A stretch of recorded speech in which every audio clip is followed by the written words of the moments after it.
আল্লাহ, তোমার কাছে আমি আতুরাইয়া আমজাদের মায়ের দোয়া করি, তারেক রহমানে যেন মারে না ভুলে। না ভুলবো না, আমরা এই যে মনে রাখছে দেখেই তো আমাদেরকে পাঠাইছে। তুমি আল্লাহ তৌফিক দাও, আয়াত দাও।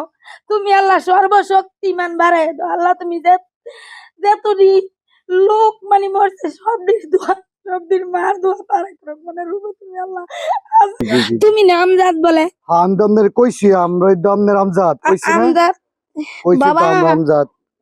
বাবা ওই তো এই যে বাবা কতগুলি ছেলে হইছে আপনার দেন।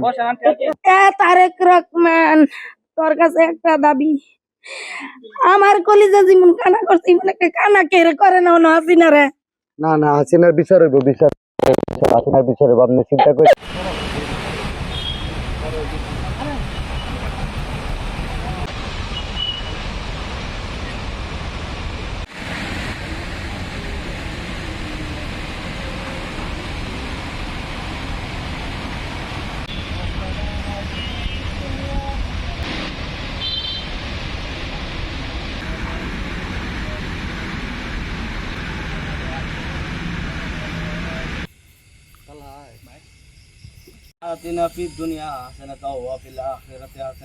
এখন ওই যে তারেক রহমান আপনাদেরকে হচ্ছে গিয়া একটা উপহার দিয়ে পাঠাইছে। 20,000 টাকা আছে, আপনারও দিয়ে যাইতেছি, আপনারও দিয়ে যাইতেছি, একসাথে দিয়ে যাবো। আচ্ছা আপনার ওনারা দেন, আমি দেই। এনে তো এনে তো সরকার আছে, এটা আপনি নেন, আর এটা আমার মায়ের দেন। আপনি এটা নেন, এই যে এনে টাকা আছে, এটা আপনি যা যা খাইতে মন চায়, যা করতে মন চায় করবেন।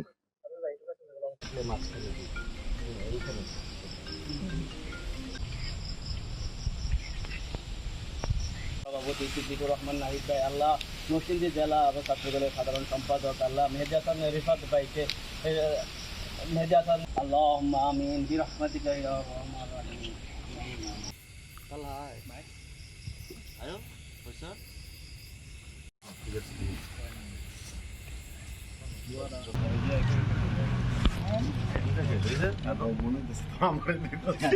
আগস্টের পর কিছু ভুইপুর সংগঠন জেগে উঠেছিল, তারা এখনো চেষ্টা করে যাচ্ছে কোথাও কোথাও। তারা হয়তো ব্যক্তিগত সুবিধার জন্য, সরকার থেকে তখন কিছু ব্যক্তিগত সুবিধা নেওয়ার জন্য তারা নিজে থেকে এসে সবাইকে একটু বেশি বেশি লোক দেখানো, যেই খোঁজ খবর নেওয়া, সেটা নিয়েছে। সেটাতে তাদের অবশ্যই ব্যক্তি স্বার্থ ছিল। কিন্তু আমরা বাংলাদেশ জাতীয়তাবাদী দল বিএনপি এবং বাংলাদেশ জাতীয়তাবাদী ছাত্র দল, আমরা আমৃত্যু জুলাই শহীদদেরকে মনে রাখবো। এবং আমরা সব সময় পারি কিনা আমরা জানি না, বাট আমরা অবশ্যই বছরে নির্দিষ্ট কিছু সময় এসে তাদের খোঁজ খবর নিব, তাদের পরিবারের সাথে কথা বলবো, তাদের কবর জিয়ারত করব। কারণ এদের কারণেই এই বাংলাদেশ দ্বিতীয় স্বাধীনতা অর্জন করতে পেরেছে। পৃথিবীর নিকৃষ্টতম স্বৈর শাসককে পালিয়ে যেতে বাধ্য করেছে এদের রক্তের কারণে। সুতরাং এদের রক্তের সাথে আমরা আপোষ করব না, এবং এদের রক্তের সাথে আমরা কখনো বেইমানিও করব না।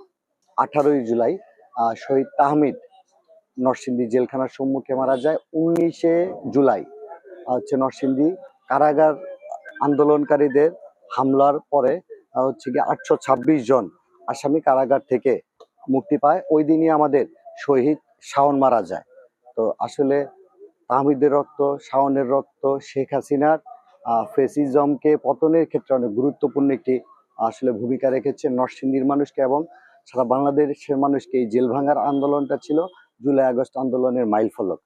তো তারা আমরা কোনোভাবেই কোনো দিনই কোনো অবস্থায় এই শহীদদের রক্ত যাতে বৃথা যায়, এমন নতুন বাংলাদেশে এমন যাতে কোনো কিছু না হয়, সেদিকে আমরা সজাগ আছি এবং আমরা শহীদ পরিবারের পাশে আছি। আমরা শাওনের মায়ের সাথে আমার প্রায় সময় কথা হয়, ওর ভাই অলিউল্লাহর সাথে প্রায়শই কথা হয়। শাওনের মা অনেক সময় বলে যে ফেসিস্ট আওয়ামী লীগের যারা এই হত্যা মামলার আসামি হচ্ছে তারা বিভিন্নভাবে, এবং হচ্ছে গিয়ে আমাদের দলেরও অপ্রিয় সত্য, আমাদের দলের কিছু মানুষও এই মামলাটা আর ভিন্ন খাতে নেওয়ার জন্য অনেক গুরুত্বপূর্ণ আসামিকে বাদ দেওয়ার ক্ষেত্রে তাদেরকে সামাজিকভাবে চাপ দেয়। আমরা শাওনের হত্যার বিচারকাণ্ড নিশ্চিত করার জন্য আমরা জেলা ছাত্রদল বলে যেতে চাই, 19 তারিখে কারাগার ভাঙার পরে জুলাই আন্দোলনে 24 তারিখে আমার সারেন্ডারের দিন আমার মা মারা গেছে।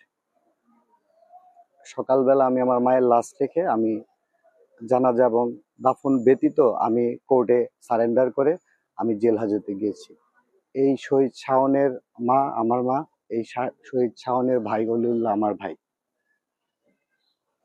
এই পরিবারের দিকে যদি আঙুল তোলা হয়, আমাদের দলেরও যদি কেউ হয় যে মামলা থেকে বাদ দেওয়ার বিষয়ে তাদেরকে প্রেশার ক্রিয়েট করে, সেই শক্তি যত বড় শক্তি হোক নরসিংদী জেলা ছাত্র দল শক্তভাবে প্রতিরোধ করবে। শহীদ পরিবারের প্রশ্নে কোনো আপোষ নাই। আমরা আজকে সম্মান জানানোর পাশাপাশি যারা ফেসিসদের দালালি করে এবং এই পরিবারকে ভয়ভীতি দেখায়, আমরা তাদেরকে বলে দিতে চাই, যদি আপনারা মনে করেন ছাত্র দলের সাংগঠনিক শক্তির সাথে আপনারা মোকাবেলা করতে পারবেন, সেই ক্ষেত্রে শাওনের পরিবারকে হুমকি দিবেন। শাওনের পরিবারকে ভয়ভীতি দেখা হইলে আপনারা আমাদেরকে ফেস করতে হবে।